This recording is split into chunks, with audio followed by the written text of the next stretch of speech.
बिस्मिल्लाहिर्रहमानिर्रहीम। अस्सलाम वालेकुम नाज़रीन, आप यूट्यूब चैनल देख रहे हैं। मैं इमरान खान हूँ। नाज़रीन, अब तक की जो सबसे बड़ी ख़बर है वो ये है कि अमेरिका ने और ईरान ने दस्तखत कर दिए हैं।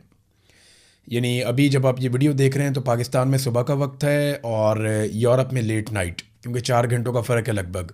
कुछ मुल्कों का 3 घंटों का है, कुछ मुल्कों का 4 घंटों का फ़र्क है, कहीं पे जाके ये 5 घंटे का फ़र्क भी हो जाता है। तो डोनाल्ड ट्रंप क्योंकि यूरोप के दौरे पर थे, तो डोनाल्ड ट्रंप ने फ्रांस से बैठकर, और जो ख़बरें आ रही हैं उनके मुताबिक ईरानी सदर ने ईरान के अंदर से बैठकर ये दस्तखत किए हैं। और एक तकरीब तो नहीं हुई, लेकिन ऑनलाइन दोनों रहनुमाओं ने मुआहदे के ऊपर दस्तखत कर दिए हैं। मुआहदा क्या है वो मैं आपको बताता हूँ, लेकिन अमली तौर पे अब एक मुआहदा कायम हो चुका है और इसको MOU कहेंगे, मफाहमती याददाश्त। ये एक्चुअली मुआहदा नहीं है, यानी मुआहदे के लिए एक फ्रेमवर्क बन गया है और अगले 2 महीनों के अंदर चीज़ें तय हो जाएंगी। अब पाकिस्तान के वज़ीर आज़म ने और फील्ड मार्शल ने जाना है और एक रस्मी तकरीब होनी है, जिस तकरीब में अमरीकी और ईरानी शायद मौजूद होंगे, और वहाँ पे वो अमली तौर पे पब्लिक के सामने भी इस तकरीब को कर देंगे, जनाब हमारा मुआहदा हो गया। चीज़ें नरम हो चुकी हैं। ईरान के जहाज़ जो है वो तेल लेकर जा रहे हैं और अमेरिकन अब उनको नहीं रोक रहे, और ईरान भी अब नए हुरमुज़ में काफ़ी नरमी कर रहा है। जो 14 चीज़ें अब तक रिपोर्ट हुई हैं इस मुआहदे में कि किन चीज़ों के ऊपर तय पा गया ये मुआहदा ईरान और अमेरिका के बीच में, यानी ये जो MOU है वो मैं आपके सामने रख देता हूँ। लेकिन उससे पहले एक पाकिस्तान के अंदर से बड़ी खबर आई है इमरान खान साहब के हवाले से। नईम अशरफ भट्ट साहब ने इस खबर की तस्दीक की है। ये खबर पहले भी मार्केट में थी, मैंने आपको रिपोर्ट भी किया था। कुछ सहाफ़ियों से मेरी बात हुई तो उन्होंने कहा कि इमरान खान को जेल से निकाला ज़रूर गया, और इमरान खान साहब को आज से चंद दिन पहले जब जेल से निकाला गया तो पाकिस्तान तहरीक इंसाफ के लोग जो हैं वो अलशिफा इंटरनेशनल में और पिम्स अस्पताल में वो इंतज़ार कर रहे थे। लेकिन एक और अलशिफा आई ट्रस्ट हॉस्पिटल है रावलपिंडी में, इमरान खान को वहाँ लाया गया। अब ये नईम अशरफ भट्ट साहब ने इस खबर की तस्दीक की है। ना सिर्फ उन्होंने ये तस्दीक की बल्कि उन्होंने कहा कि उनके पास कन्फर्मेशन है पाकिस्तान तहरीक इंसाफ की जानिब से भी, आम क़यादत की जानिब से। और उन्होंने ये भी कहा कि 11 बजे से पहले इमरान खान साहब को निकाला गया था, ये मैंने पहले भी आपको बताया था। वो ये कहते हैं वहाँ इमरान खान की किसी अहम बंदे से मुलाकात भी हुई है।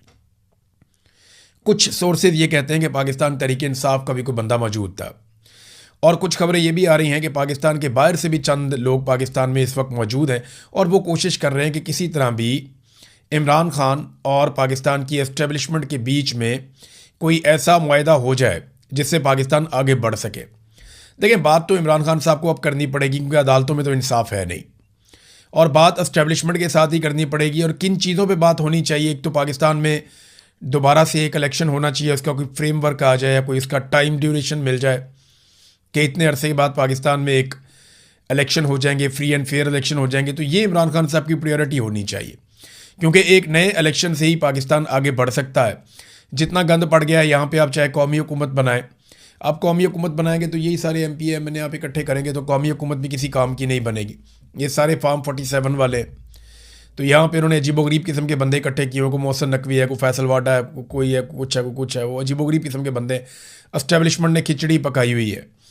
तो इन बंदों के होते हुए तो पाकिस्तान आगे नहीं बढ़ता। पाकिस्तान जो है वो रियल पॉलिटिकल लोग जिन्हें अवाम वोट डाले वो पाकिस्तान को आगे बढ़ा सकते हैं। लिहाजा एक तो मिलिट्री एस्टेब्लिशमेंट को सियासत से बेदखल होना पड़ेगा और पाकिस्तान को एक फेयर एंड फ्री इलेक्शन देना पड़ेगा। इसी तरह पाकिस्तान आगे बढ़ सकता है। तो ये बातचीत तो होनी है, आज नहीं तो कल हो जाएगी। अब आ जाते हैं ज़रा वो जो अमेरिका और ईरान के बीच में चीज़ें तय पाई, वो मैं आपको बता देता हूँ कि लोगों की बड़ी दिलचस्पी है कि किन चीज़ों के ऊपर जो है वो बुनियाद बनाई है MOU।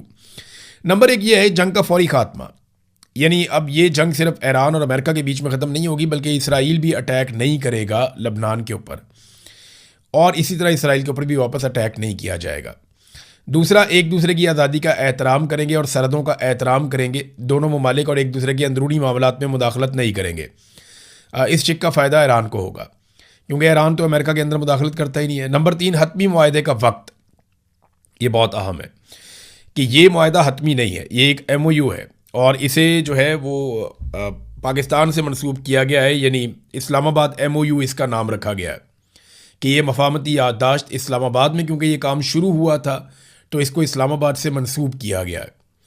तो अब ये जो MOU है ये हतमी नहीं है और 60 दिनों की एक डेडलाइन दी जा रही है कि 60 दिनों के अंदर एक हतमी मुआहदा किया जाएगा दोनों फ्रीकैन के बीच में, और अगर ज़रूरत पड़ी तो ये वक्त कुछ बढ़ाया भी जा सकता है आपस में इत्तफाक़ राय से। नंबर 4 ये है कि समुद्री नाकाबंदी का अब खात्मा हो जाएगा, यानी यहाँ से अब जहाज़ निकलेंगे, अमेरिका नहीं रोकेगा, तिजारत नॉर्मलाइज तरीके से चलेगी, ईरान तिजारत करता रहेगा। नंबर 5 आबना हुर्मुज़ का खुलना, ईरान 1 महीने के अंदर अंदर आबना हुर्मुज़ से तजारती जहाज़ों की आमदरफ्त को दोबारा बहाल करेगा, समंदर से बारूदी सुरंगें साफ़ की जाएंगी और ईरान इस रास्ते के मुस्तकिल इंतज़ाम के लिए ओमान और खलीजी मुल्कों से बातचीत करेगा।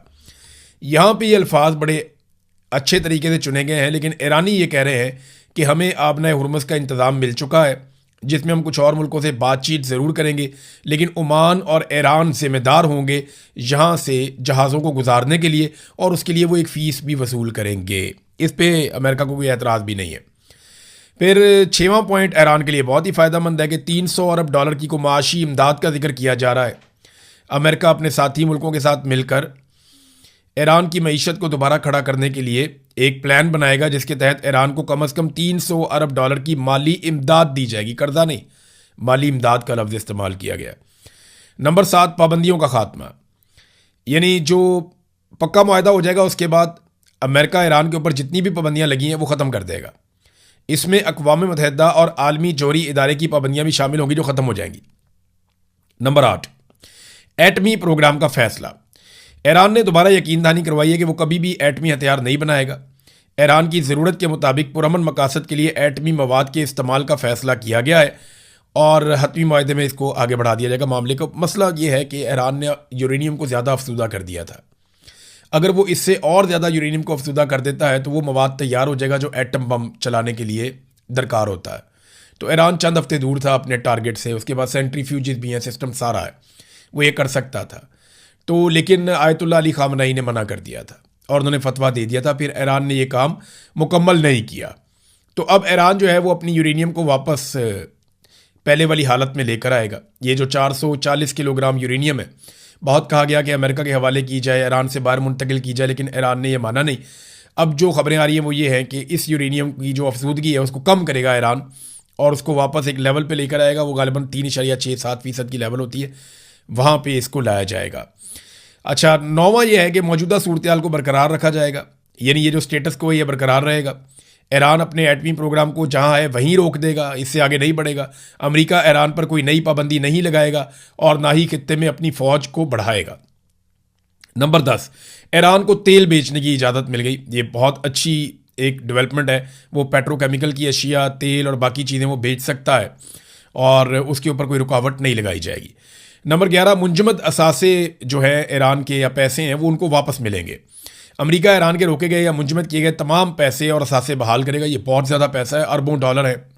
यानी सिर्फ गल्फ ममालिक के अंदर ही ईरान के लगभग 25 से 30 अरब डॉलर यहाँ फंसे हुए हैं और बाकी ममालिक में अलग हैं। अगर वो सारी आप रकम इकट्ठी करें तो गालिबन पिछले दिनों हमने एक तखमीना लगाया था 100 अरब डॉलर के करीब कोई रकम बनती है शायद। तो वो ईरान को उनका पैसा वापस मिल जाएगा और ईरान का मरकज़ी बैंक इन पैसों को अपनी ज़रूरत के मुताबिक इस्तेमाल कर सकेगा। तो इससे ईरान की करेंसी बहुत मुस्तहकम होगी। ईरानी पैसा जो है वो ऊपर की तरफ जाएगा। इस वक्त ईरानी पैसे की बड़ी डिमांड है। बहुत सारे लोग धड़ाधड़ ईरानी करेंसी खरीद रहे हैं। वो बहुत ज़्यादा गिरी हुई थी और अब जिन लोगों ने पहले ख़रीद के रखी हुई थी उनके लिए ईरानी करेंसी ऊपर जाएगी।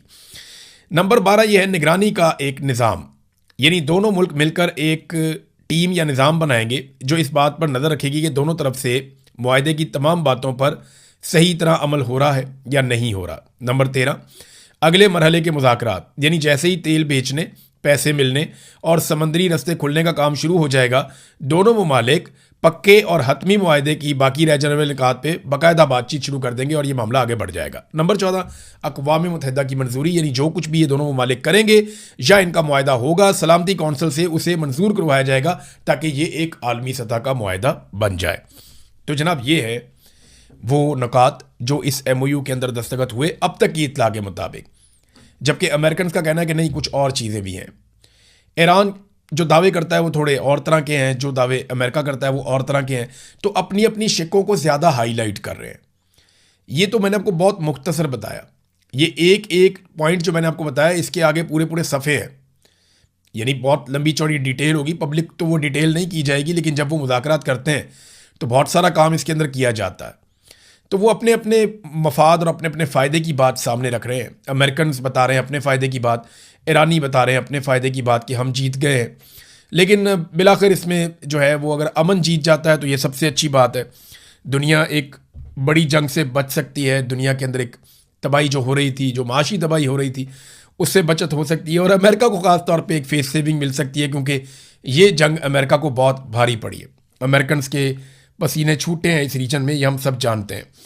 तो नाज़रीन, इमरान खान साहब की खबर के बारे में मैं बात कर रहा था। वापस चलते हैं रूटीन की खबरों के लिए। पाकिस्तान तहरीक इंसाफ जो है वो बजट फंसाकर बैठ गई है खैबर पख्तूनख्वा में। यानी अब वो बजट को इस्तेमाल कर रहे हैं एक प्रेशर डालने के टूल के तौर पे। देखिए, वो ये कर सकते हैं।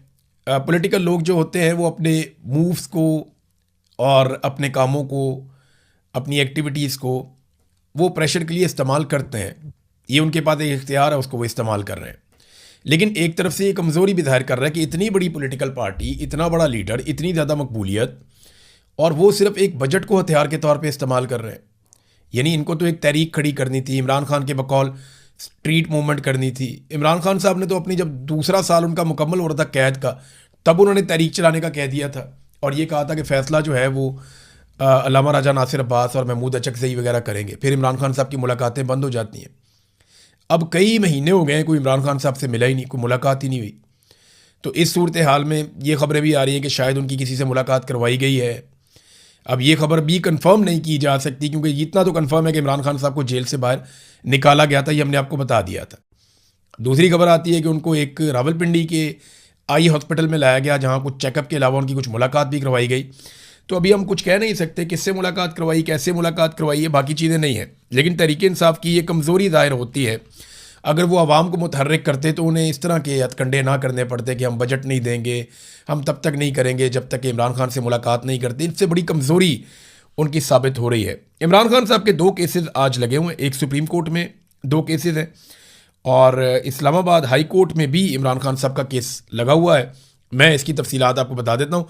सुप्रीम कोर्ट में जो एक केस है इमरान खान साहब का आज, वो है कि बुनियादी कानूनी और आइनी हकूक़ से मुतालिक 2 अहम अपीलें हैं। नंबर 1, मेडिकल मुआयने से मुतालिक इमरान खान साहब की बहन की जो दरख्वास्त है वो लगी हुई है, और जिसमें इमरान खान साहब को मुनासिब तिब्बी सहूलियात और आज़ादाना मेडिकल मुआयने की फराहमी का मामला है। दूसरा जो केस है वो मुलाकातों से मुतालिक अपील है। सलमान अकरम राजा साहब की जानिब से इमरान खान से मुलाकातों पर आयद रुकावटों के खिलाफ दायर अपील भी समाअत के लिए मुकर्रर की गई है। ये दोनों अपीलें आज 18 जून 2026 को सुबह 9 बजे सुप्रीम कोर्ट के बेंच नंबर 3 के रूबरू होगी। अब देखते हैं वहाँ पाकिस्तान तहरीक इंसाफ के कितने MNAs, कितने सेनेटर्स और कितने जो है वो ओहदेदार पहुँचते हैं। सुप्रीम कोर्ट ऑफ पाकिस्तान में अहम दिन है, तो थोड़ी देर में पता चल जाएगा जब आप ये वीडियो सुन रहे हैं कि कितने लोग पहुँचे हैं। अहम खबर दूसरी ये है कि 190 मिलियन पाउंड का जो केस है उसमें वकालतनामों पर दस्तखत ही नहीं हुए इमरान खान साहब के। तो ये मामला भी अदालत को दिया गया था। सुप्रिटेंडेंट अडयाला जेल के खिलाफ एक तौहीन अदालत की दरख्वास्त दायर की गई, तो इसको एतराज़ लगा के समाअत के लिए मुकर्रर कर दिया गया है। और इसको मुकर्रर किया गया है उस मेन केस के साथ जिसको 2 जज सुन रहे हैं। एक जस्टिस सरफराज डोगर, जो आप सब जानते हैं कि प्रमोट करके लाए गए इस्लामाबाद हाई कोर्ट में 26वीं आइनी तरमीम के बाद, और उसके बाद से कोर्ट इमरान खान को इंसाफ नहीं दे रही। और दूसरे जस्टिस मोहम्मद आसिफ हैं, जिनके बेटे ने 2 ख़वातीन को गाड़ी के नीचे देकर कुचल दिया था। अब ये आसिफ साहब क्या इंसाफ देंगे? उनका अपना बेटा जो है उसकी जान बचाई गई है, जिस तरह बचाई गई है वो भी आप सब जानते हैं। तो फिर इस तरह तो जज बेचारा कंप्रोमाइज़ हो जाता है ना। जैसे पाकिस्तानी कौम के साथ जुल्म हो रहा है, ऐसे जजों के साथ, अदलिया के साथ भी जुल्म हो रहा है। ये ज़रा 2 बिल आप देखें नादरीन, ये मैं आपके सामने रखता हूँ। ये मोहम्मद उमैर साहब ने 2 बिल शेयर किए हैं। ये बिल आप देखें। एक बिल जो है ये इमरान खान साहब के दौरे हुकूमत का है, और दूसरा बिल जो है ये शहबाज शरीफ के दौरे हुकूमत का है। तहरीक इंसाफ के दौर का जो बिल है वो आखिरी साल उनका इमरान खान साहब का जो चल रहा था उस टाइम का कोई बिल है, और अभी जो है वो ये शहबाज शरीफ साहब का जो दौरे हुकूमत है 2026, ये बिल है।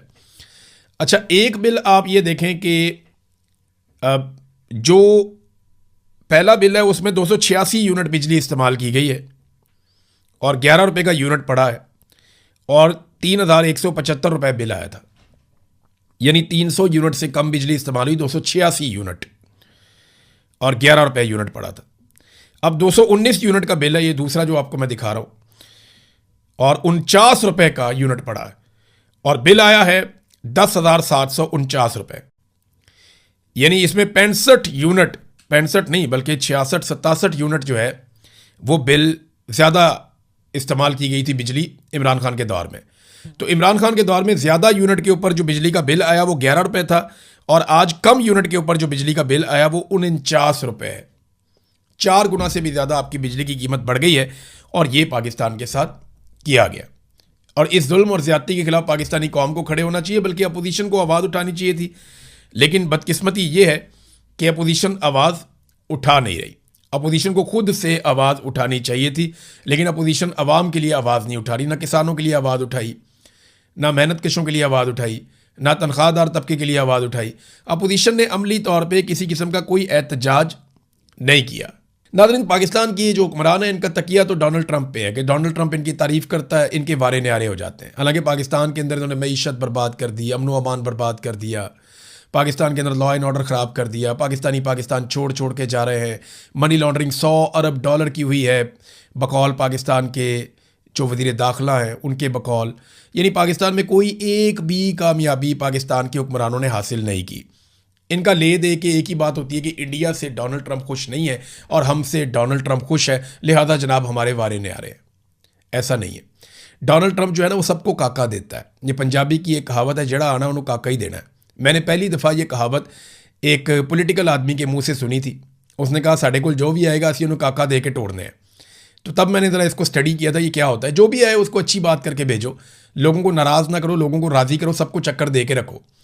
तो डोनाल्ड ट्रंप नरेंद्र मोदी के साथ बैठे थे यहाँ यूरोप में G7 के मौके पर, और वहाँ डोनाल्ड ट्रंप ने नरेंद्र मोदी की तारीफ़ों के पुल बांध दिए।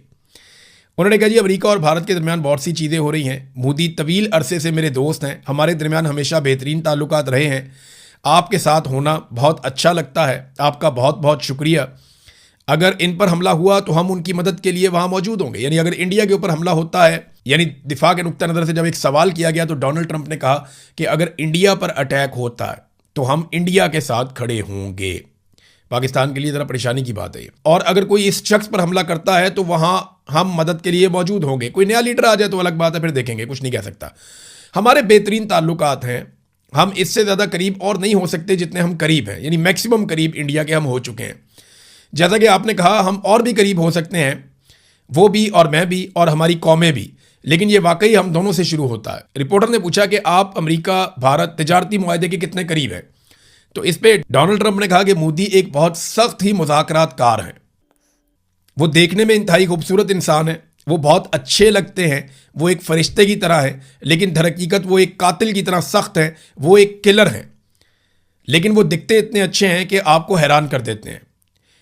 तो जनाब ये डोनाल्ड ट्रंप ने बड़ी तारीफ़ें की नरेंद्र मोदी की।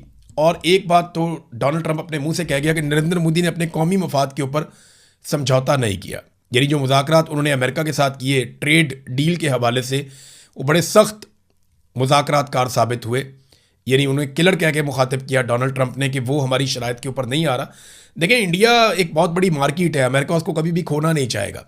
दूसरा, चाइना के मुकाबले में इंडिया को हमेशा अमेरिका सपोर्ट करेगा, ये मेरी बात आप लिख कर रख लें। उनके पास कोई और चारा नहीं है। तो नरेंद्र मोदी को अगर वो वक्ती तौर पे नाराज़ भी करते हैं तो वो इंडिया के ख़िलाफ़ अपनी पॉलिसी अमेरिकन नहीं लेकर जा सकते। फ़िलहाल पाकिस्तान से काम पड़ा हुआ है डोनाल्ड ट्रंप को, तो फील्ड मार्शल की और शहबाज शरीफ की गेम उठा के रखी हुई है। वरना उनका जो असल इत्तहादी है अमेरिका का, क्वाड के अंदर इनका दिफाई इत्तहाद भी है, जो अमेरिका ने कहा कि हम अगर हमला होता है इंडिया के ऊपर तो हम आकर इंडिया के साथ खड़े होंगे। कभी पाकिस्तान के बारे में उन्होंने ऐसा नहीं कहा, लेकिन पिछले दिनों वो शर्मिंदा करते रहे इंडिया को कि उनके तैयारे गिर गए हैं। लेकिन नरेंद्र मोदी को उन्होंने कहा कि ये मुज़ाकरातकार बहुत सख्त है, इसने अपने मफाद पे समझौता नहीं किया। ये बंदा लगता बहुत नरम है, लेकिन अपने काम के अंदर ये पूरा है। डोनाल्ड ट्रंप ने इस तरह की बात की है गोल मोल करके, लेकिन नरेंद्र मोदी की भी गेम उठा दी डोनाल्ड ट्रंप ने। वो सबकी गेम उठा देता है, जो भी मिलता है। तैयब उर्दगान मिलते हैं तो बहुत कमाल आदमी। अभी मुलाकात हुई उनकी UAE की हुकूमत से, बहुत शानदार लोग हैं। कतर वालों से मिलते हैं जी, इन जैसा है ही कोई नहीं। मोहम्मद बिन सलमान से मिलते हैं, कहते हैं ये शानदार आदमी है, इसका कोई मैच नहीं है। नेतन्याहू के बारे में डोनाल्ड ट्रंप ज़मीन आसमान के कलाबे मिला देते हैं। आज फ्रांस के सदर के बारे में और उनकी एहलिया के बारे में डोनाल्ड ट्रंप ने बहुत तारीफ़ें की हैं। तो ये एक आदमी, इसको आदत ही तारीफ़ें करने की है। तो फील्ड मार्शल की और शहबाज शरीफ की तारीफ़ें ये करते हैं, लेकिन उसके बदले में हमें क्या मिला? पाकिस्तान को क्या मिला? गरीब आदमी को क्या मिला? कुछ नहीं मिला, कुछ भी नहीं मिला। अब तक के लिए इतना ही। अपना ख्याल रखिएगा, अपने इस चैनल का भी। अल्लाह हाफ़िज़।